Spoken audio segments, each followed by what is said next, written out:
ಇಲ್ಲಿ ಸೇರಿರುವಂತ ಎಲ್ಲ ಅಣ್ಣ ತಂಗಿಯರೇ, ಹಾಗೆ ಅಕ್ಕನವರೇ, ಹಾಗೆ ಎಲ್ಲ ಅಮ್ಮನವರ ಹತ್ರ ನಾನು ನನ್ನ ಮಗಳಿಗೋಸ್ಕರ ನಾನು ಇವತ್ತು ಇಡೀ ಈ ಸಭೆಗೆ ನ್ಯಾಯ ಕೇಳಲಿಕ್ಕೆ ಬಂದಿದ್ದೇನೆ.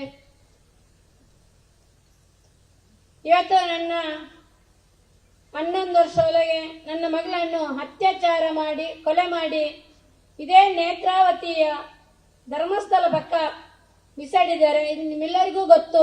ನಾನು 11 ವರ್ಷದಿಂದ ಇದೇ ಮಾತನ್ನು ಹೇಳ್ಕೊಂಡು ಬಂದಿದ್ದೇನೆ. ನಿನ್ನೆ ನಾವೊಂದು ಪಾದಯಾತ್ರೆಯಾಗಿ ಧರ್ಮಸ್ಥಳಕ್ಕೆ ಹೋಗಬೇಕಿದ್ರೆ ತುಂಬಾನೇ ನಮಗೆ ಅಲ್ಲಿ ಅನ್ಯಾಯ ಆಗ್ತಿತ್ತು. ವಿಶ್ವ ಹಿಂದೂ ಪರಿಷತ್ ಬಜರಂಗ ದಳದವರು ಒಂದು ಸೌಜನ್ಯಗೆ ನ್ಯಾಯ ಸಿಗಬೇಕು ಅನ್ನೋ ಒಂದು ಪ್ರಾರ್ಥನೆಯನ್ನು ಮಾಡಬೇಕನ್ನುವಂಥದ್ದು ನನಗೆ ಮನೆಗೆ ಬಂದು ನನ್ನನ್ನು ಕರೆದರು. ಅವರ ಮಾತಿಗೆ ಹೂಗೊಟ್ಟಿ ನಾನು ನಿನ್ನೆ ಪಾದಯಾತ್ರೆಗೆ ಹೋಗಿದ್ದೆ. ಅಲ್ಲಿ ಧರ್ಮಸ್ಥಳಕ್ಕೆ ಹೋಗುವಾಗ ಎಲ್ಲ ಪೊಲೀಸರನ್ನು ನಿಲ್ಲಿಸಿ ಗೇಟು ಮುಚ್ಚಿದ್ರು. ನಮ್ಮನ್ನು ಅಲ್ಲಿ 1 ಗಂಟೆ ನಿಲ್ಲಿಸಿದ್ರು. ಯಾಕೆ?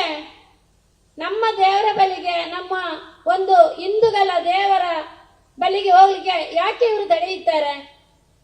ನಾನು ನಾಳೆ ಕೂಡ ಯಾರೇ ಹೇಳಿದ್ರು ನಾನು ನಾಳೆ ಕೂಡ ಧರ್ಮಸ್ಥಳ ದೇವಸ್ಥಾನಕ್ಕೆ ಹೋಗೇ ಹೋಗ್ತೇನೆ.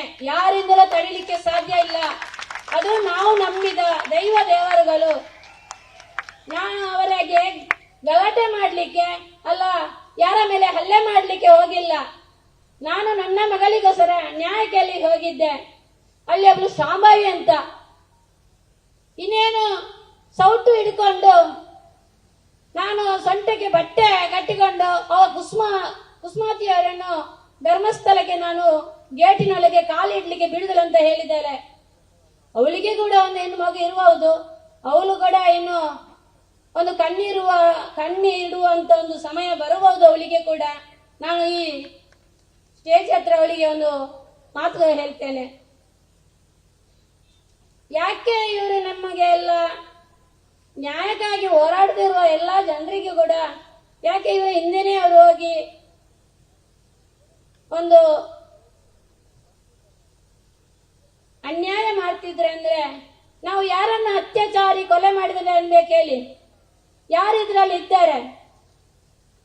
ಸಂತೋಷ್ ರಾವ್ ಅಲ್ಲ ಅಂದ್ರೆ ಯಾರು ಅತ್ಯಾಚಾರಿಗಳು?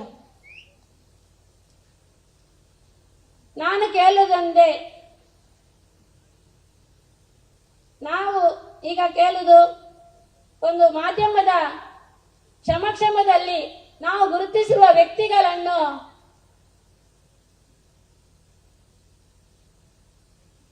ವಿಡಿಯೋ ಮುಖಾಂತರ ಒಂದು ಅವರ ಮಂಪರ್ ಪರೀಕ್ಷೆ ಮಾಡಬೇಕು ಅನ್ನುವಂಥದ್ದು ನಾನು ಈ ಸ್ಟೇಜಿನಲ್ಲಿ ಇದೇ ಮೈಕಲ್ಲಿ ಹೇಳಿ ನಿಮ್ಮ ಹತ್ರ ಕೇಳ್ತಾ ಇದ್ದೇನೆ. ಯಾಕೆಂದ್ರೆ ನನಗೆ ನ್ಯಾಯ ಬೇಕು. ನನ್ನ ಮಗಳನ್ನು ಯಾವ ತರ ಒಂದು ಅತ್ಯಾಚಾರ ಮಾಡಿ ಕೊಲೆ ಬಿಸಾಡಿದ್ರೆ ನಿಮಗೆಲ್ಲರಿಗೂ ಗೊತ್ತು. ಒಂದು ಕಚ್ಚಿ ಒಂದು ಮಗಳ ಮೈ ಮೇಲೆ ಒಂದು ಬಟ್ಟೆ ಇಲ್ಲದೆ ಬಿಸಾಡಿದ್ದಾರೆ.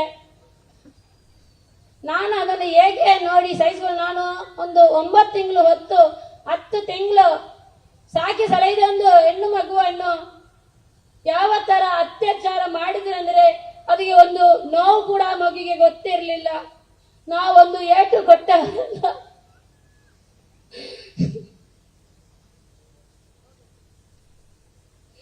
17 ವರ್ಷ ನಾನು ಸಾಕಿ ಸಲಹಿದ ಮಗುವನ್ನು ಒಂದು ದಿನದಲ್ಲಿ ಕೊಂದು ಒಂದು ಕಾಡಲ್ಲಿ ಬಿಸಾಡಿದ್ದಾರೆ ಇವರು.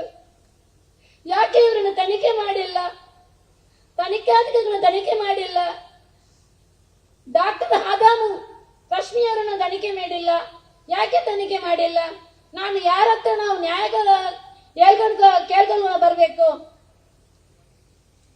ನಾನು ನಿಮ್ಮ ಹತ್ರ ಎಲ್ಲರ ಹತ್ರ ಕೇಳೋದೊಂದೇ, ನನಗೆ ನ್ಯಾಯ ಎಲ್ಲರೂ ಕೊಡ್ಬೇಕನ್ನುವಂಥದ್ದು ಈ ಸೆರಗುಟ್ಟಿ ನಾನು ನಿಮ್ಮ ಹತ್ರ ಎಲ್ಲರ ಹತ್ರ ಕೇಳ್ತಾ ಇದ್ದೀನಿ. ನ್ಯಾಯ ಕೊಡ್ತೀರಾ?